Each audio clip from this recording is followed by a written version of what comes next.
We need to stop running from our traumas and instead start uncovering their roots.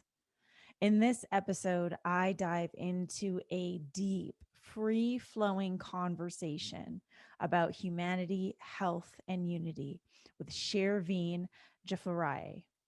Tune in and hear us flow on the importance of discernment and rationalization, what we need to do to shift out of a heavily saturated materialistic world, the perpetuation of trauma that comes from living in victim mentality, the rise of hyper spirituality and how this is simply another method of escapism, why many spiritual leaders experience burnout, 5 fundamentals of health that don't cost you a thing, why the 3D world is just as important as the 5D, the importance of understanding who's really in charge of your well-being, what really causes dis-ease, and the creation of unity consciousness. Chervin has committed his life to seeking knowledge and truth while advocating for keen discernment in all areas of life. Through his online platforms, podcasts, and interviews, Chervin shares deep insights on areas of study such as Eastern and Western medicine, orthomolecular medicine, epigenetics, physiology, nutrition, detoxification, biodynamic agriculture, and philosophy, with the mission to awaken a higher potential in others.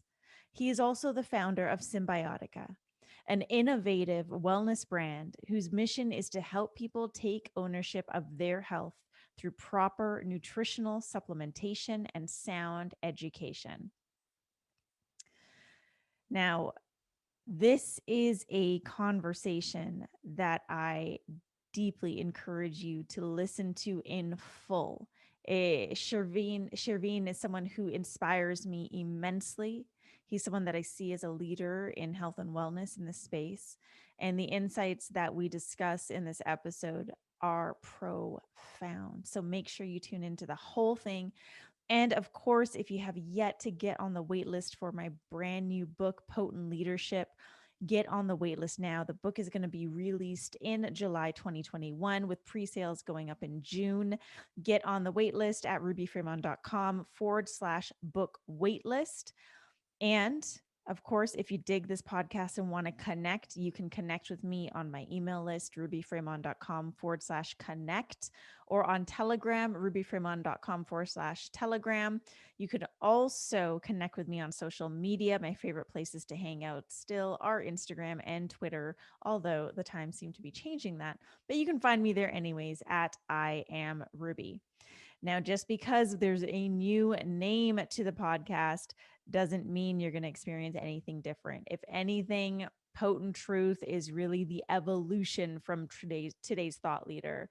And really my intention is to continue challenging you to challenge the narratives that you have been raised to believe so that you can come down to your potent truth. Now, it is time to talk about health, empowerment, and unity consciousness with Chervin.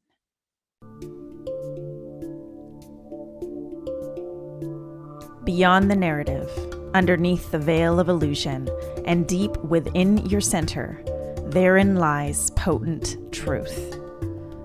Welcome to Potent Truth, where today's leaders, change makers, and light carriers come together to question the narrative, arrive at potent truth, and lead with sovereignty. What is potency? It's who you are beneath the masks, facades, and protective gear. It's the medicine humanity yearns for, cries out for, prays for, and needs. Your potency is what sets you apart, magnetizes your following, and creates movements. Join me, Ruby Fremon, for weekly guidance, channeled messages, and potent conversations that will take you on a journey of self-discovery. I am here to guide you to a place of unraveling the programming that's been keeping us stuck for generations, unlocking potent truth and expressing it through sovereign leadership. It's time for change. It's time for potent truth.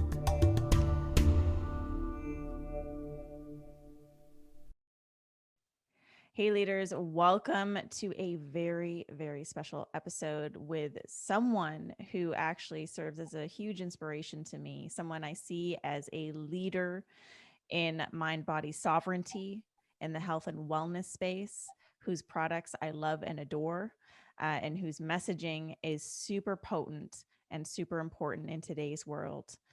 So without further ado, and I'm going to try not to butcher this, welcome to the show, Chervin Jafarieh. I like that. Did I do it? Jafarieh. Did I? That works. That works. It's an honor to be here. I appreciate that warm welcome. You know, what you see in me is obviously in you. And so how we parallel through this life. So thank you. Yeah, thank you. It's so interesting what this past year and a half has done, I think, for humanity and for a collective, right? It's brought a lot to the surface, a lot of unresolved trauma, health crisis, so much more to the surface for us to deal with. And I know that you've been on the forefront just in sharing your views and your perceptions on everything, which is so important. But what were your initial thoughts when, let's say, shit hit the fan? Yeah, it certainly did. Initially, it was kind of cathartic. We saw it coming. You know, I've always knew this was coming to some capacity. You know, I've been trained early in life, knowing cyclical cycles and understanding the seasons and understanding the emotional reactions to these cycles and how human evolution and de-evolution, for that matter, run in patterns and waves. And there's something called problem reaction solution. This is a systematic ploy, if you will, to gain control. You create a problem, there's a reaction, and then you provide the solution to that problem you've created. Now we know the body, when they experience trauma or they see fear, they go into a state of shock. And it's through that psychosis and that elevated cortisol pump and that fight, flight, and that panic that determines at that point how we're going to react to it. If we don't have the faculties to handle that, we go into escapism, we go into addictions, and we also go into solutions that otherwise would seem preposterous. But because we're in a state of frantic fear and pain and frustration, we're easily accepting the mainstream narrative. And that's really what's happening right here. And it could be anything. It could be a terrorist attack. It could be an economic collapse. It could be biological warfare. It could be, mass shootings. It could be whatever it is. And it's a pattern. It's unfortunate. Some people through this whole thing is, they're getting ran over. Maybe that's part of their karma. My whole thing right now is, I've stopped trying to convince everyone. This is just my brand of bullshit. Maybe I have it all wrong. Practice discernment with everything and anything you experience. It's your right. It's your birthright. It's your honoring your ancestors, and it's ultimately your destiny to follow what works for you. If XYZ works for you, fantastic. If it doesn't, try another route. So my whole thing is, let's just explore. Let's get to the roots. Let's figure out who's got their hands in everything. And let's get down to practical science, real science, the scientific method, outside of erroneous, commercialized nonsense that's been propagated and has basically created a big divide. And ultimately, now I've really gotten to that surrendering point where I just focus on what I do best and what I love to do. And whatever effect I can have on one person, that's really my karma here and why I'm here. Yeah, that's beautifully said. And I think that, with the problem reaction solution piece, especially that can happen as individuals, that also happens as a collective. And we kind of can, if we're not really sovereign of our energy, if we don't really understand what our energetic field is, it's really easy to get lifted up into the collective energies, which I think is also taking place right now. And I like well, what we you are said. the collective. Sorry? We are the Yeah, collective. we are. Yeah. Yeah, the individual is the collective. We seem to have forgotten that. We don't have to go into depths of that, but you and I come from the same place. On an energetic, spiritual, emotional, even financial level. We are all interwoven and interconnected. This separation is the biggest hoax. This is beyond divide and conquer to control. I'm just talking about on an energetic, biological system level. We are all connected, and sovereignty can spread just like scarcity mentality and poverty consciousness can spread, just like dis-ease can spread. It's all a mental affliction. Everything starts in the mind. You know, all diseases start in the mind. There's some form of manifestation of an action or a behavior or a karma. This is some of the practical teachings of Dr. Rudolf Steiner, is that ultimately we are slaves to our thoughts.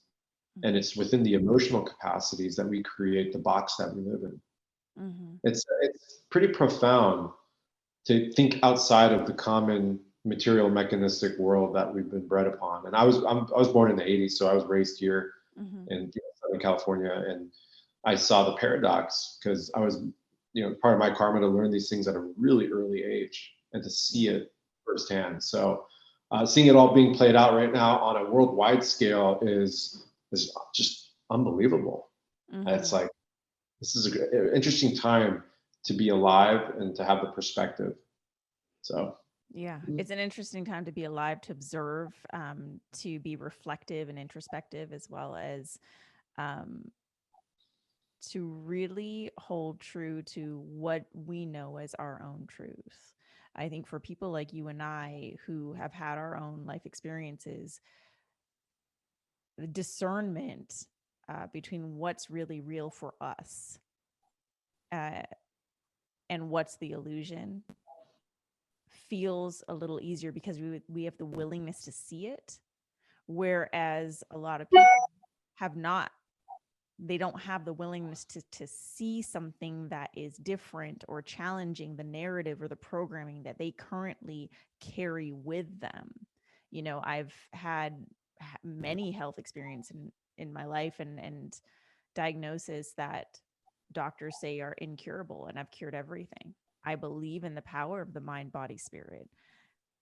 And yet what we're seeing is this like mass, the divide. First of all, I love that you said it's an illusion, because I think we all contribute to it in some way, shape, or form. But our society has bred us, almost programmed us to pin us against each other. And then to add to that, this inability to use discernment, or the unwillingness to really recognize what is your own truth, and that you do have a truth. And it's not just about those in positions of authority. Then we have this massive collective to play this huge experiment on, which has been super interesting to witness. And I like to see it as a great awakening. And I like to focus on the ones who are really, truly understanding that you get to question the narrative and you get to uncover what really feels true for you. 111%. I completely agree with that.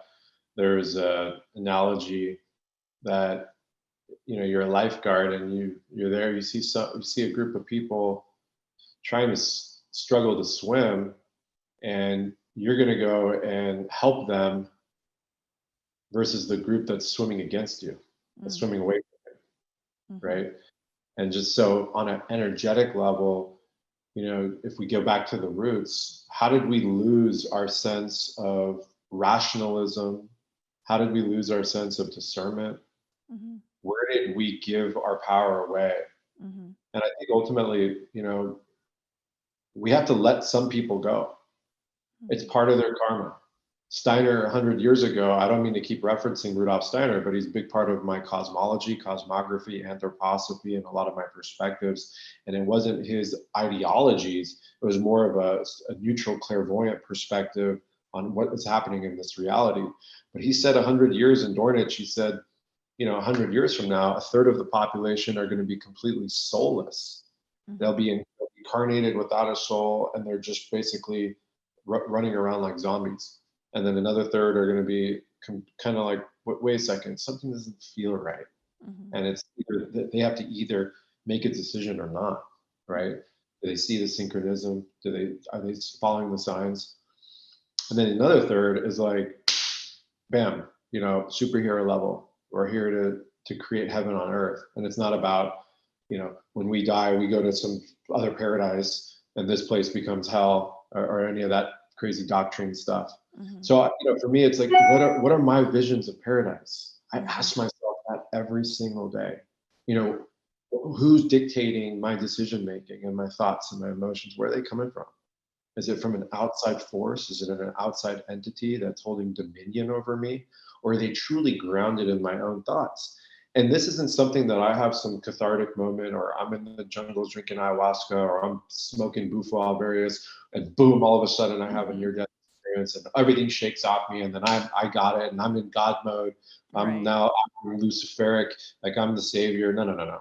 That's another form of escapism, Mm-hmm. which is running prevalent in the spiritual community, in my opinion. Mm-hmm. It's finding balance between these worlds, getting to the center of it, Mm-hmm. that we are spiritual beings, but we are in these physical bodies. We are physical, we are having a spiritual experience. How do we find harmony rooted into the earth and connected to our cosmology, and finding that balance?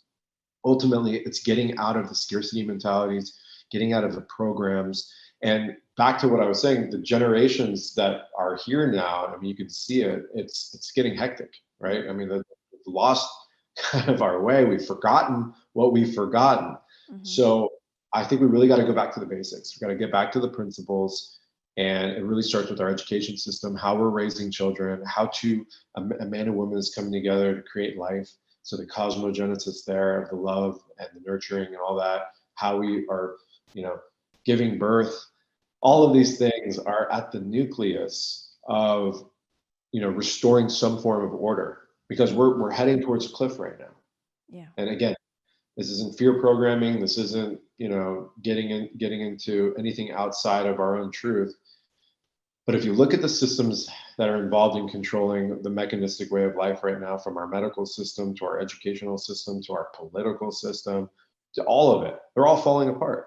Mm-hmm. Our banking system, they're all basically running on on lifelines, and God willing, they snap.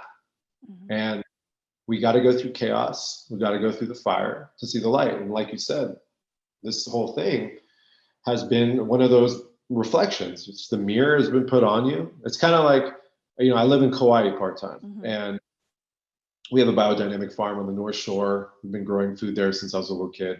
And, a lot of people come out to the island. They come out to Kauai, and she is a very, very powerful island.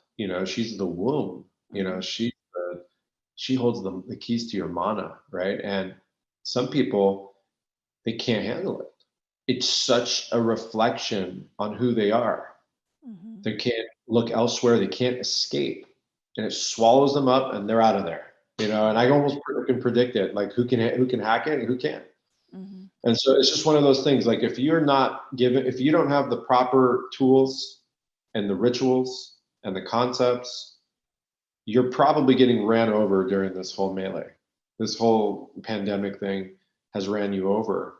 And when you're ran over, you're angry, you're frustrated, you're reaching for things that don't serve you. Mm-hmm. I follow the stock market pretty heavily, excuse me, and alcohol stocks are just through the roof. Yeah. And I'm not like sitting here throwing alcohol under the bus or whatever. I think there's a time and place to understand how that alchemy works. But no one's doing things with intention anymore. Mm-hmm. I mean, people aren't even breathing with intention. Something that's so autonomic to be our survival, they're not even taking time to take a breath. Mm-hmm. They're breathing 30 to 50 times a minute. So they're staying in quasi-sympathetic, like a lion is possibly chasing them. Mm-hmm. So their physiology is never given time to rest.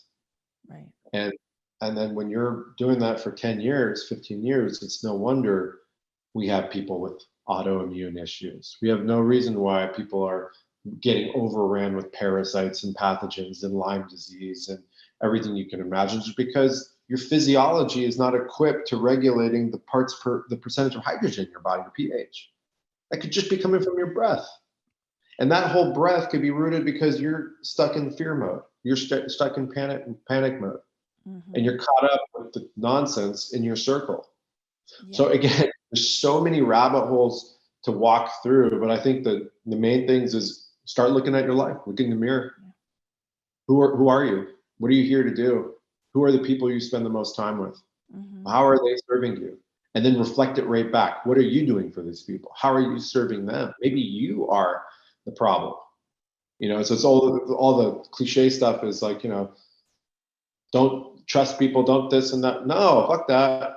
Let's trust people. Let's get into a place where we get into those things. It's this competition thing. Not only should I succeed, but you should fail too. Like, how the fuck did we get there? The system is bred on creating a winner and loser. And the interesting thing is that winner has to kill and do so much crazy shit to get to that spot and to stay at that spot. Yeah. It's unbelievable.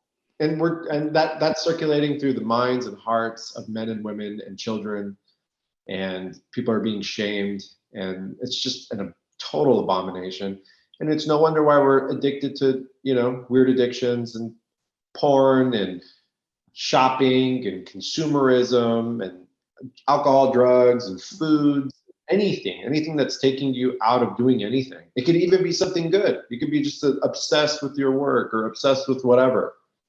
You're missing the riches of life. And before you know it, boom, your life's over.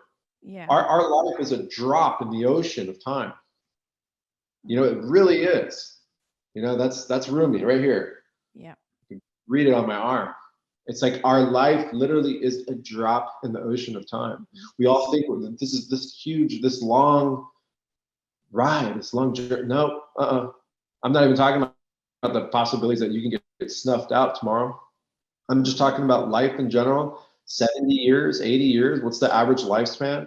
Let's just get real. We all think we're going to live to 120.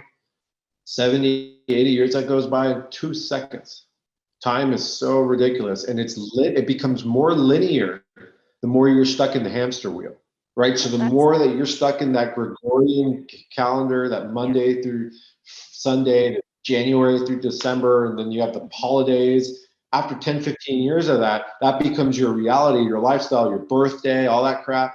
And then all of a sudden you're so stuck on that wheel that you don't even realize the present, that breath, that moment, because all you're caught up is in all those things. After 15, 20 years of that, you know how they say that when you start getting older, time starts to go faster. You hear that's cliche, right? Yeah, because it's real. That's because you're so disassociated from the present. Right. That right now, you and I are on these devices together. Our fragmented reflection light is captured through the lens on these, whatever we're using. So light is hitting my crystal face from the outside. It's refracting back into that camera lens. It's creating an image on your end. So we're both looking at each other right now, right? If you were in front of me in the material, it'd be the same thing. It's the same concept. The camera lens was doing the same thing. So our optics are capturing the information, putting it into the back part of our brain. It's shooting biomimicry chemicals to our front brain. And all of a sudden there's a picture in like 0.0076 seconds. That's happening in real time.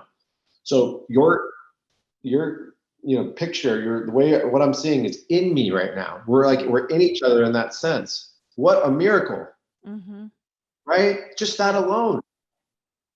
So if we can get down to these little minutia that we take for granted, but the indigenous didn't take it for granted. Our ancestors didn't take it for granted. I guarantee you, your ancestors didn't. I know mine didn't. Not even just 2-3 generations before. And so how do we lose our way? I like to reverse engineer things when it comes to nutrition, when it comes to lifestyle, friends, family, all those things. How do we get here? And take a really pragmatic approach. I learned that from my father. Very pragmatic. Let's not get too emotional. Let's just figure this out. So yeah, I don't know if that answered the question. That answered a bunch of questions. Okay. But yeah, it's really interesting what's happened. It's almost like a dehumanization of sorts because of an obsession with automation, systemization, faster, quicker, harder, moving from A to B, A to Z, and we lose the present moment. In losing the present moment, we lose our presence. And in losing our presence, we lose our ability to really connect deeply with one another, which then creates a further divide. And 100%. we're stuck in these loops. I see it every day, people stuck in these loops. And I was stuck in that loop for a really, really long time and experienced it firsthand, and then experienced the expansion that comes when you remove yourself from the autopilot, from the need to systemize everything. I mean, just look at our beloved Earth, Gaia, Pachamama, who we stand on, who houses us, and the disrespect that we see between humans and our great mother. And I see this as like such a time to bring it back, just like you were saying, like, let's just bring it back to what's really meaningful. Let's bring it back to what is within our control. You know, I say this all the time, control what's controllable. That's you, yourself, and I. Yeah. And how you show up in life. And being connected to the earth. I love that you have a biodynamic farm, and I love seeing more people getting into growing their own food and just getting their hands back in the dirt and their feet back in the grass, because these are the fundamental foundational pieces that we as human beings need to thrive. But we've been so systemized for so many generations that we've lost sight of what that looks like. Absolutely. Very well said. That the advent of, high level consumerism ran by mega corporatocracies, which are ran by oligarchy systems, have really changed who we are, and has de-evolved us from our basic primal instincts and what we're here to experience. I mean, just the Waldorf education is predicated around creating an incubator for a child so they can organically come to their soul's recognition of who they are in this world by divine direct experience, as opposed to systematic forced curriculum, right? So there's no like force, like, okay, ABCDs and then geometry and then whatever, all that can come later. It's ultimately like, let's create a place, a foundation. So through the natural evolution of the soul carnating into the child, because it takes time. A child at age 2, in my opinion, based on understanding brainwaves and theta patterns, isn't fully embodiment of their soul. They're still partially, in complete imagination mode. You can see that staring into a child's eyes, even up to 4 or 5. It isn't until age 7 that their ego becomes dominant and they have a reflection of self. So up until that time, they are in perfect God mode, right? And that God mode is so critical, and that's such a unique time to allow the child to develop their faculties and to develop empathy, right? Children are they're not given the opportunity to grow synapses that connect with the gut to create a place of love. And it's almost become cruel behavior and me, and my, and I'm better at such an early age. Now, these are the same children that are adults today. I grew up in the 80s. I was born in the 80s, and I wasn't on TikTok or whatever, on Instagram and all these things. Cell phones. No, we have cell phones. Internet. We have internet or anything. I was a crazy kid in the neighborhood doing crazy shit. You know what I mean? Yeah. Like climbing every tree, jumping off buildings, terrorizing neighbors. That's part of my development, trying to burn everything down. Like, I'm not saying that's what you need to be doing, but that part of my growing into self. And I realized what some of my actions did and the repercussions of some of those actions. And I saw how I might have hurt someone as a kid, and I learned from that, as opposed to being blocked from any of those experiences. And these things are so foundational to everything today.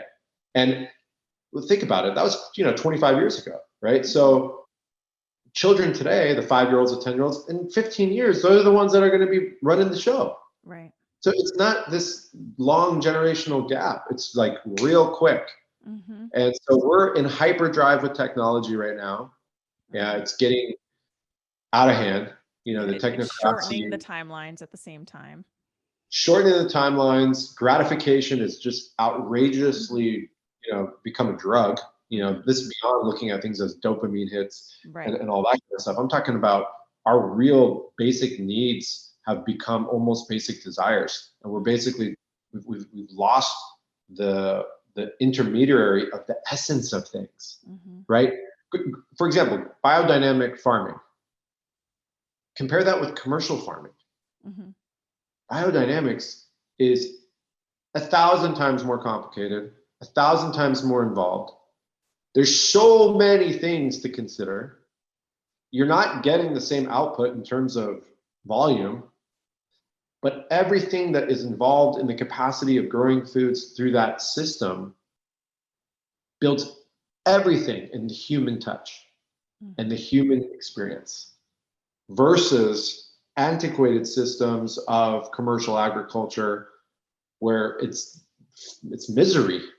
These Mm-hmm. people are using big textile type, equipment and chemicals, and everything involved is completely eradicated and Mm-hmm. separated.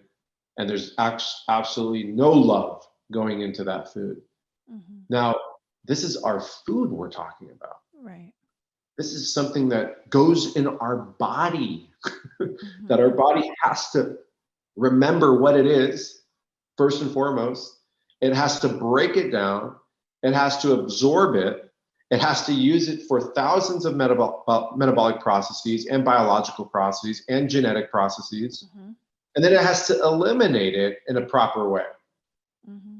And every moment we eat something or even think of something, there's trillions of biological processes that start occurring in the body. If I start smelling citrus or thinking about citrus, my liver starts to release enzymes, my hydrochloric acids get stimulated, saliva starts going.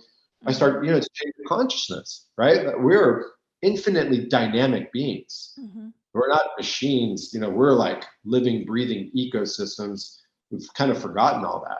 Right. And so my point of that is getting involved with things that are beyond just the status quo of, the built toxicity projects and all the things that are mechanistic today allows you to see yourself in it and to really grow as an individual on a spiritual level. When I'm putting my hands in the soil in Kauai and I'm going, and it's like an 8-hour day of really propagating and knowing how to do this stuff. At the end of that day, I've gone through thousands of different meditations. I've reflected on so many things.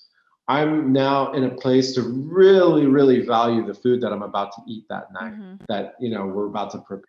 It's Yeah. such a different experience, and I know this, most people are listening to this, they're like, what the hell are you talking about? I can't even pay the rent, Right. let alone what do you do, eat biodynamic food or even have the time or capacities to even understand that. See, but that's the problem, is that we've gotten to that point. And Mm-hmm. we've gotten to that point because we're stuck in systems that are not serving us and they're serving one big pie and we're not part of that. Yeah, exactly. And then the food topic is so close to my heart. I mean, I think the one thing people don't or they fail to understand or recognize is that we come from the earth, and yet the majority of human beings on this planet are eating food that is not from the earth. Let's be real. Crazy.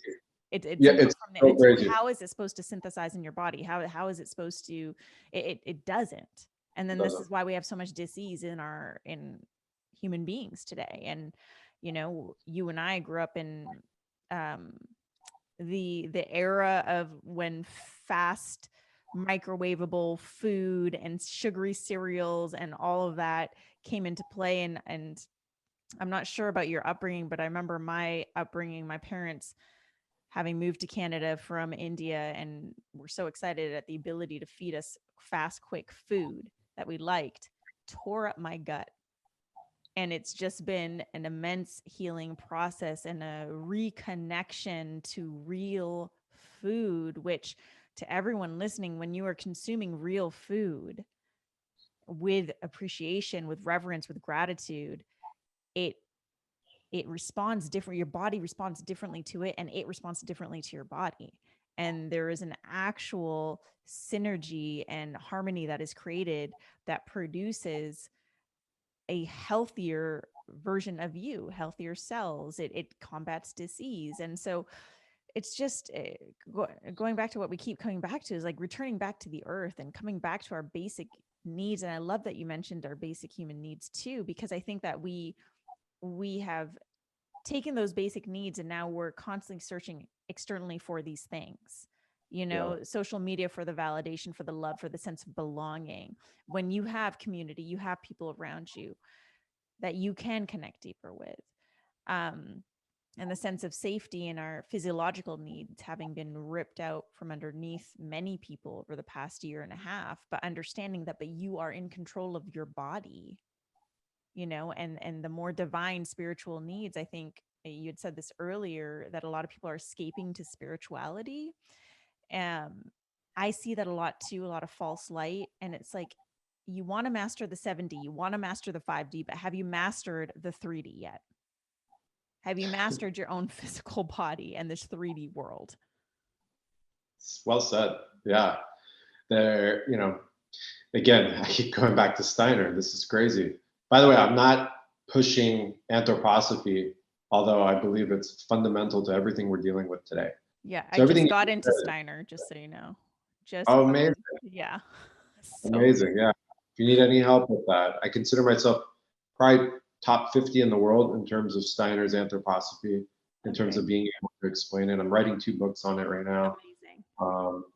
It's, me and my cousin David the Wolf, we've been deep Steiner disciples, if you will, since a little kid. I went to mystery schools as a kid, and it's very fascinating that.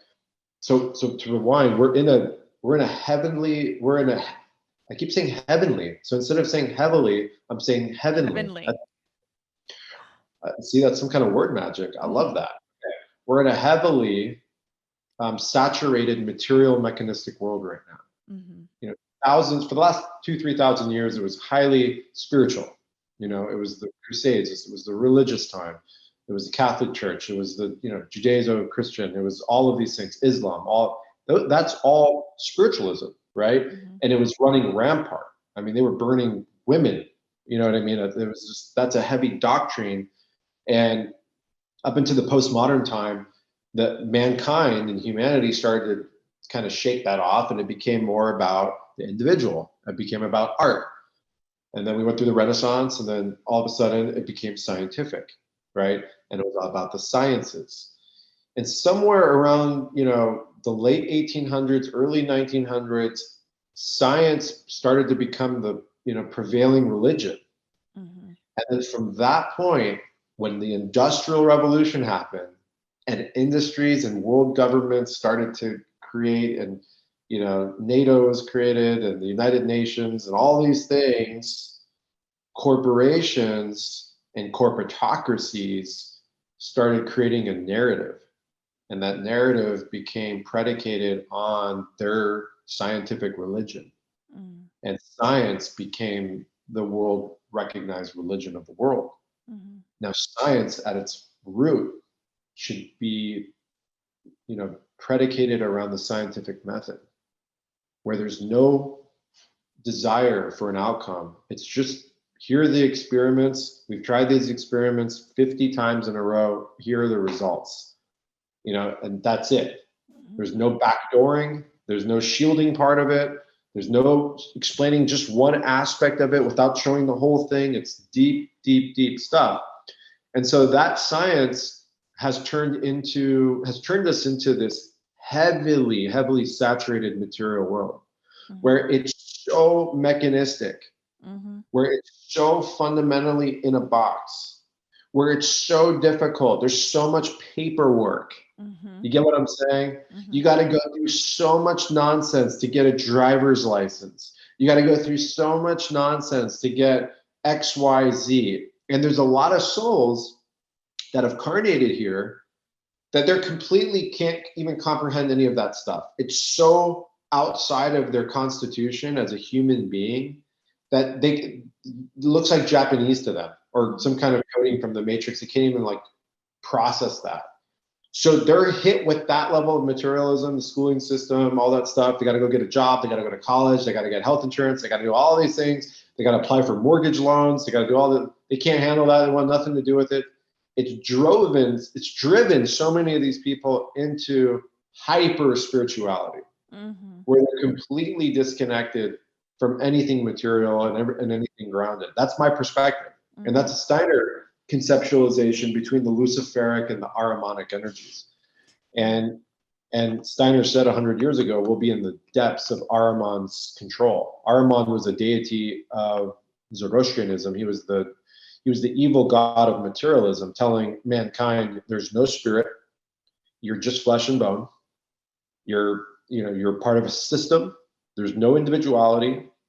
And everything you can see in today's world when it comes to our healthcare system, government to govern the mind, technocracy, data analytics, all of these companies snooping into our privacy, the fact that we're becoming our technology. So AI is here, it's within us.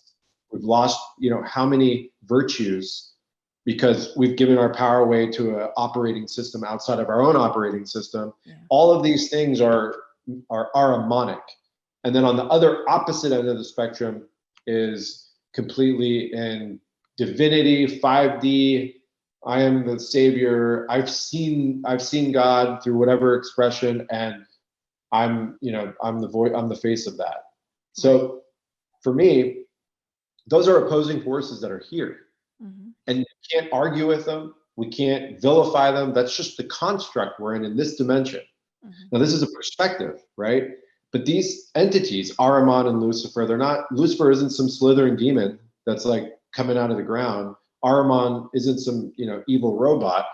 It's just energy that's within the human psyche. And by being aware of these energies, which is another Carl Jung perspective, by being aware of these two polarizations, we can find that Christ conscious, or whatever we want to call it, that divinity within the trinity of those two opposing forces. And I think by finding balance, a lot of people that are probably listening to this podcast are going to get this kind of message, right? Because they've tuned into your message for a reason. And so they can kind of look at themselves and look at their lifestyle and find out, where are they out of balance? How can we restore more balance where we're nurturing the vessel? We're doing the things right. Maybe we need to start more movement. Maybe we need to ground to the earth. Maybe we need to drink cleaner water. Maybe we shouldn't be going to bed at 2 a.m. every night and smoking cannabis and doing psychedelics all the time and all that kind of stuff. Maybe that's creating bioenergetic holes in our vessel, and maybe we're chasing too much. And then conversely, people that are stuck in their rigid cycle, they're not moving outside of their material world, they're stuck in their job, stuff like that. Maybe they can find a little bit of openness outside of what they've been left brain taught their entire life. It's finding harmony between these worlds. I can sit in the meeting with the mayor of San Diego, which I'm doing in 2-3 days, talk about finance issues and capital issues and the health of the communities in San Diego. And then a week later, I could be in the jungles of Peru doing a massive San Pedro ceremony. You get what I'm saying? Like, I can run like that. And that's given me the opportunity to be able to create and truly manifest what works for me and my tribe and my lifestyle. Yeah, exactly. I keep doing these run-on sentences. No, it's great. It's a deep discussion. This is what happens when a projector and a generator get together. But right. there's duality in everything, right? And I think that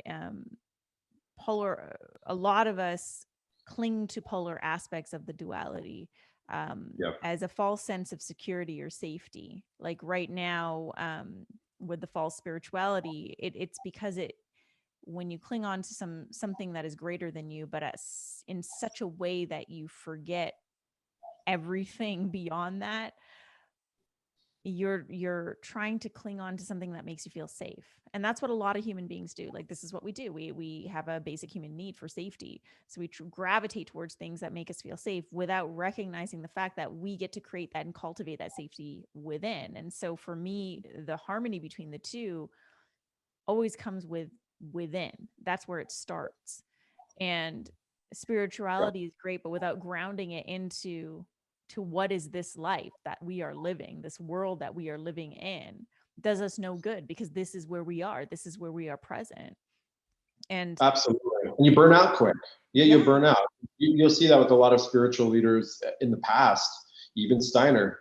Steiner, same thing. He was too in his head, and he got sick pretty quickly and early in life. And what is it that we want? I mean, ultimately, I think we all want the same thing. We want to be recognized. We want to be loved. We want to love someone. We want to be healthy. We want to thrive in all the areas of our life. We call on abundance for everything. We want to look, feel our best, and we want people to see us. That's really the human condition, because we're all light. And what are you doing? Is your everyday actions taking you to that, or are they pulling you away from that? And is it all just some individual self-psychosis that's been created through trauma, through something that happened in second grade, or a mother that didn't hug you enough, or a father that was abusive? All of those things, you can continue to have that be part of your story, or you can get in there and ruffle it up a little bit and say enough's enough, because this is the last day I'm going to live, or this is the first day of the rest of my life, however you want to word it. It's tough. These things are not easy, but it's not meant to be easy. Right. The system wants to make things easy. They want to mask the symptom. They want to treat symptoms. They want you to forget. They want you to move on. They want you to suppress. Fuck that. That's not a life worth remembering. That's not a life worth living. It's gonna catch up to you. Disease, we now know. Obviously, you get exposed to massive amounts of radiation, non-native electromagnetic frequencies, chemicals, toxicities, pathogens, bacteria. You're going to lead to disease. But the reason why you were exposed is because ultimately, for the most part, it was a mental decision that you made, right? And for you not to see the signs and do something about it is a mental disorder. Do you get what I'm saying? Totally. Yeah, but a lot of people don't, right? Because they've been so indoctrinated into the programming. 100%. Yeah, 100%. But then they're just like, I talk to these people. They're just like, fuck it, who cares? I'm not going to live to 100 anyways.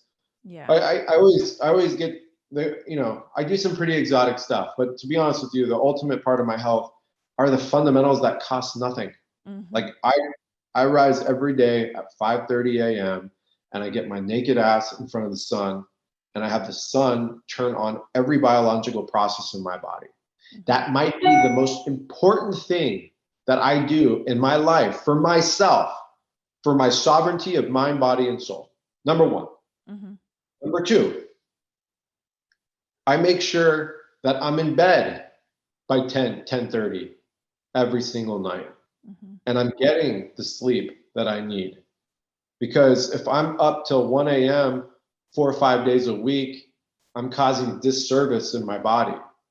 And because I'm aware of how the fundamentals of my health and the truth of my health. Number three, I'm making sure I'm drinking clean water. I know that the water I drink and the water I shower in is so important. Number four, I'm connecting to the earth every single day. My body is on the earth. I'm off-gassing all the positive electrons that I'm getting hit with through non-native electromagnetic frequencies. I'm grounding that circuitry into the earth. I'm connecting the physical avatar and the electrical body into the body, because I know that healing is an electrical solution. It's not a chemical one. I'm intentional with every action that I'm making. I don't do things unconsciously. And when I do things unconsciously, I pay the price every single time. And then instead of just like suppressing it and forgetting about it and trying to escape out of it, I really sit with it and think about it. I don't beat myself up, but I really communicate with myself.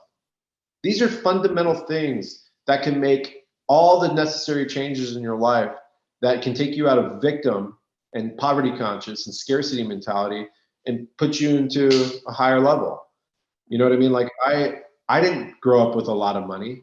My parents immigrated from Iran and they had to leave most of their wealth in Iran. It was a nightmare for my parents in terms of their financial situation coming here because of the war, right? And I wasn't handed shit.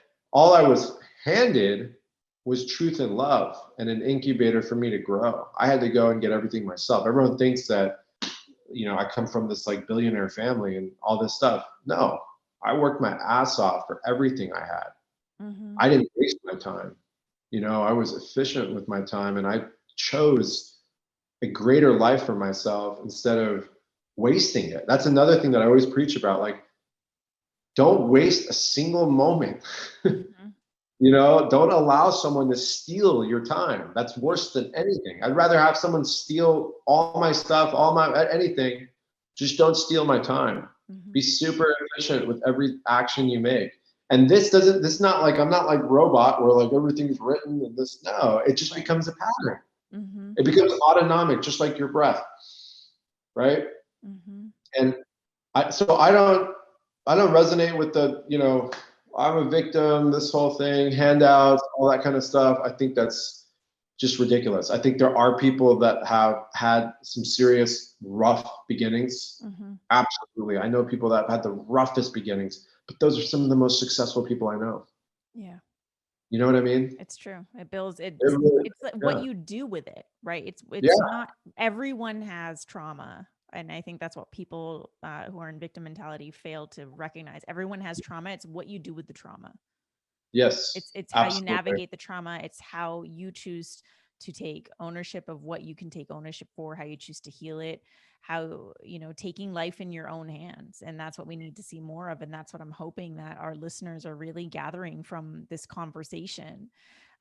You know, coming from two people who did have humble beginnings, who weren't born with quote unquote privilege. We created this by choice through will, because we saw that there was an opportunity to do things differently, to challenge the belief systems and structures and programming that we were put into, the boxes that we were placed into, and to find our own way. And I just think it's so important for people right now more than ever to recognize that, because this is the time for humanity to shift. You know, this is it right here. This is an exciting time for us. Not even shift at this point. We need a huge explosion, right? The shift is not doing it. We need a catalytic boom. Whoa, like just explosion.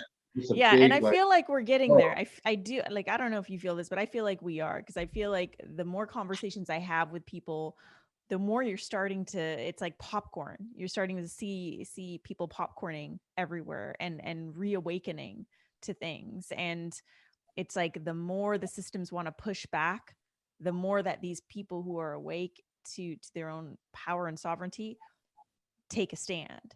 And so it's a really interesting time to be in. And I'm just so grateful for people like you, leaders like you, who have a voice and a platform and are choosing to use it the way that you do. Because even if something that you share doesn't necessarily resonate immediately with the person reading it, it plants seeds. And the more seeds that we plant, the more chances we have to grow and evolve as a collective, because it all just starts within. Yeah, absolutely. You know, again, whatever I'm saying or whatever I'm feeling or whatever I'm expressing is my brand of bullshit. Don't ever mix that up with anything, everything. I don't preach. I am not the way. I am not the light. I'm not the answer. I'm not a guru. I'm not a savior. All those labels that get thrown my way through interviews and publications and people and all that stuff, just eradicate that out of your thing. This is just my perspective through my direct observation and my experience. It's almost, you know, equivalent to understanding or understanding epigenetics. Yeah, I like this analogy because I've researched epigenetics for a long time, you know, connected well with Dr. Bruce Lipton, his whole concept regarding the biology of belief. and I think this is a good way to transition the conversation, is that epi means above, right? So it's above the genetic code. This victim thing is, this is what I was born into. There's no other option. This is the destiny that I have, right? Well, epigenetics now shows us, this is scientific proof, that your environment, your perspective, all of those things contribute to everything that happens into your life. And I'm talking about your health. I'm talking about your body's innate ability to save you from bacteria and viruses and pathogens. I'm talking about your body's innate ability to keep you strong and healthy and all those things. I remember I grew up with it. He just has good genes. I remember I was an athlete. I was a star athlete in La Jolla. I played every sport. I was very athletic, and everyone's like, oh, dude, Chervin's just got good genes, this and that. I thought, oh, I have great genes, but I was putting in work, and I believed in myself. And that was the real wealth my parents gave me, is they allowed me to believe in myself, and they believed in me, and they trusted that. And so the epigenetics today, the science of it is, you are the sum of the people around you. You are the causation of your environmental factors. Your thoughts, your beliefs, your perceptions become your reality. Mm-hmm. So what are those thoughts? What are those belief systems? What are those perspectives? Ask yourself that. I always tell people, stare at yourself in the mirror for as long as you can. I've done 30-hour stares before, where I didn't leave the mirror, and really get to the root of your truth. Who's programming that truth? What's keeping you in a victim state? What are you afraid of? Mm-hmm. Are you afraid of failure? Why is that? Mm-hmm. What does failure even mean? Mm-hmm. Is it striking out? Is it getting laughed at? Is it other people knowing that you didn't follow through? Why do you not follow through with projects? Why are you good at starting things and having all these ideas, but you never actually materialize them? We got to get in there. We got to start figuring out all these things, because everything we're talking about, from eating healthy to biodynamic farming to, rituals, to all these things, successful relationships, good partners, all that stuff, all start at the root of your ability to believe in yourself. Mm-hmm. That will dictate your success rate. This entire thing is a game. This entire life is a game. Earning money in this world, currency, it's a current that goes through the sea. That's why they call it currency. It's an energy. Some people are so in victimhood and so scared of it and so angry at it that they hate it, mm-hmm. because they're viewing it from a hurt, child, as a hurt child, because whether they were conditioned by that with their parents, or they were just in some kind of, quasi poverty conscious from day one. Mm-hmm. And that's not going to work. We need people who are on our team, on our level, going after it. And it's not even about, oh, we got to support everyone around us. Yes, of course, obviously that comes with it. But you need to be the master of your universe, the master magician of your universe, and go for it. Because we're in a world, believe it or not. I know Krishna says this is all an illusion. I've read the Bhagavad Gita 7 times. I've read it in reverse after ceremonies. This is an illusion. This whole thing is complete illusion. Mm-hmm. Yet we're in physical bodies. Mm-hmm. I can smell, touch, feel. I can make love. I know the feeling of all that stuff. I know the energies. This seems pretty real to me. So there is credence that we are in between realms. And unfortunately, the way we are today, the operating systems of today, just to drink clean water, you need to have abundance. Mm-hmm. Right? I'm making a point. Just to drink clean spring water, mm-hmm. there needs to be some abundance in your field. So we can't run from these things. We got to get to the root of them, and we got to start pulling out the weeds, that have just basically been drowning us from our ability to expand and grow. And mm-hmm. I like the analogy too. It's not enough to just plant the seed in yourself. We're all planting seeds, the seeds. But we got to stay with that seed. We got to nurture that seed. We got to water it. We got to take care of it. We got to love it. When we grow cacao on our farm in Kauai, or we grow moringa, or we grow pata arco, or we grow whatever the hell it is we're growing, I'm loving it every single day. I'm peeing on it. You know what I mean? Like it's just like, it's just, there's such a connection. Mm-hmm. And that's an analogy to self. We got to nurture ourselves. Mm-hmm. We deserve to get loved. That's part of our divine right in this life. Mm-hmm. So, there's so many rabbit holes in Yeah. this thing. My whole thing is, who are you? Like, who really are you? Mm-hmm. How'd you become you? That's usually what I tell people when I meet them. I look them directly in the eyes, and give them like just a look, who the hell are you? It's the best time. Yeah, I Yeah. bet that's the best opening line for people. It throws them off guard completely because we're so used to shallow introductions. Um, Nope. You should see me at grocery stores. So sometimes, when I go out, if I go to like, local Mother's Market or Erewhon or Whole Foods, yeah. wherever I'm going, and some people are magnetized to me, Mm-hmm. like, and I can feel it, and they can't. Some people can't even get within 5 feet of me, Mm-hmm. just energetically.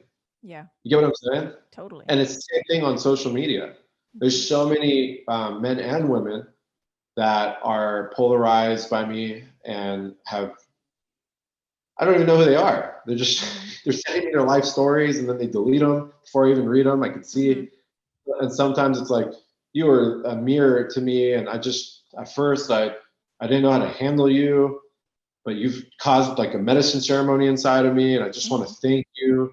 It's really taught me how my insecurities. I get that from men and women all the time, Yeah. and it's interesting. While it was affecting me, but it doesn't affect me anymore because I'm just being me, and I continue to operate in my power.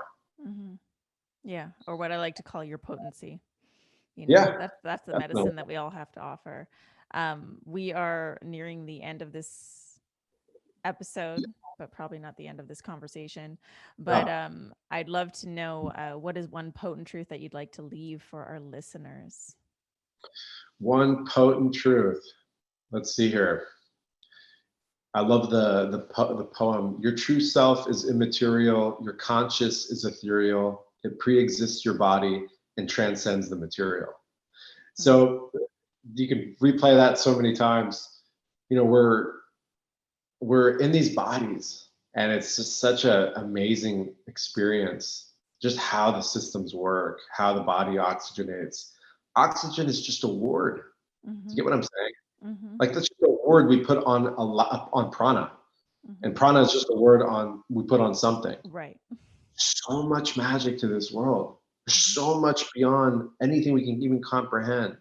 And we're just tasting a little sprinkle of it. There's a whole river of it, and it's so abundant and it's so golden. And stay strong during these times, but also go into your pain. This is a perfect time to really feel into the things that have been suppressed in your life. Mm. It's such an opportunity. And that is right there. That's the gold. That's the ether. And from there, you can alchemize and create anything. You can create the best partner ever. You can create the best relationship with your parents.